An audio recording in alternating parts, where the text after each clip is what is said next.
So I finally read the Sonic and the Blade of Courage manga, and I gotta say, it's okay, I guess. If you're for some reason not aware on what this Sonic manga is an original story based on the Sonic series written and illustrated by Yuki Imada and serialized in the monthly anthology Koro Koro comic. The first chapter, which is the one I'm about to go over, was released on June 13th. So anyway, with all that being said, they started this off and felt the need to let us know that Sonic is the quote-unquote freest and fastest thing in the world, which I'm sure we already knew that. There's this introduction, then without warning, we're greeted by this boy by the name of Yuta.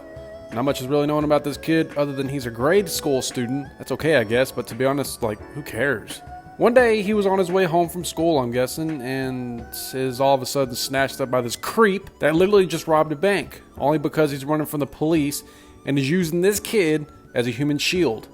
Wow. So while he's speeding down the highway on his motorcycle, he makes a statement, "No one can catch me now."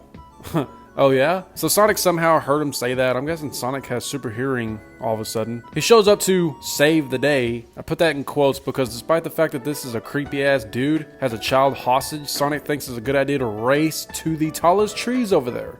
Literally. Damn the kid, let's go ahead and race and prove how fast I am. So naturally Sonic wins the race and this kid starts to admire Sonic.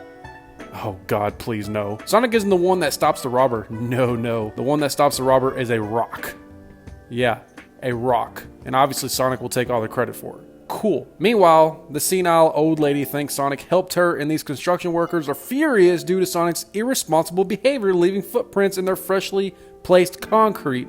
All while this is happening, Yuta comes across the bully who labels him as the world's greatest slowpoke, then proceeds to run away. Okay then. So now Yuta feels like doing good deeds now, offering to carry this lady's bag and trying to return a baby shoe he found. It's found by its owner and everything is good. So then Sonic notices the necklace that Yuta is wearing and claims he has been looking for him. Yuta gets on the train, keep that train in mind. So Sonic explains that the thing hanging from Yuta's neck is the Blade of Courage. I'm not gonna lie, at this point I really started to think, could this be a sequel to Sonic and the Black Knight? He goes into detail about a kingdom was struck by a great disaster and a hero used that blade to stop the disaster, and it was actually at this point I was thinking about Sonic and the Black Knight. Meanwhile, the train he is on gets hijacked by, the same creep who was snatching kids up a moment ago, stating this train will accelerate until I get my ransom. This dude is weird. So finally Sonic shows up, treating everything like a joke, pretending to be a window cleaner, jumps in the train, munches down on a chili dog, and says, "Anyways, so what's up?" Are you serious? He also says, "You don't look calm." Gee, I wonder why. So the thug threatens that the whole train is basically going to end up a graveyard, and Sonic gives that look, the smirk. That gave me chills. So Sonic decides to move everyone off the train one by one, which is actually the coolest thing I've ever seen. With all lives saved. They had to figure out how to stop the train. The bank robber gets in his feelings even more and decides to smash the main controls to the train and says the train isn't stopping anymore. Even reaching 300 miles per hour, kind of like Spider-Man 2. Sonic gets the bank robber restrained and gets the bully, the robber, and the train conductor off the train, but seems to forget, oh yeah, the train is still a runaway and Yuta is still there. So Yuta notifies everyone at the train station that it's going to crash and for everyone to evacuate while Sonic jumps in front of the runaway train and states, "Don't underestimate my speed." Ooh, that gave me chills. Sonic tries to push it back, but then realizes, maybe he can't handle everything and anything. He tells Yuta to use the blade that is hanging around his neck. In order to use his blade, the wielder has to be brave. Yuta keeps downing himself, saying he's a coward, and Sonic reassures him by reminding him that his actions is proof that Yuta is in fact full of courage. You know, when he was trying to save the bully instead of himself and doing this and doing that for the people of the town that he lives in.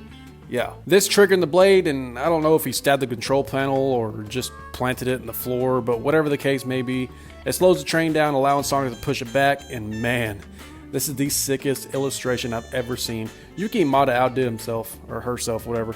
Sonic was able to stop the train, and everyone at the station is safe. So later that night, Yuta is sitting at home and wondering why Sonic was looking for the blade, and all of a sudden Sonic shows up at his house, and it's like, how did he even know where he lives? Oh well, it's not important. Sonic tells Yuta, "Come save the world with me," and this is literally the end of the issue, or a chapter, whatever you want to call it. In all honesty, this isn't bad. I kind of like it more. I read into it. Illustrations are well drawn as well, and I'm wondering if we're going to see another Sonic character in this, or is it just going to be Yuta and Sonic? I'm fine with it being Yuta and Sonic because it's like, Yuta isn't going to be this clingy, useless human character like another child we know. So this is cool. Chapter 2 should be releasing sometime in July, so we should definitely be on the lookout for that. I'll leave the link to this comic in the description below so you can go read it for yourself. Y'all have a great day, stay safe and be great, and we're officially out.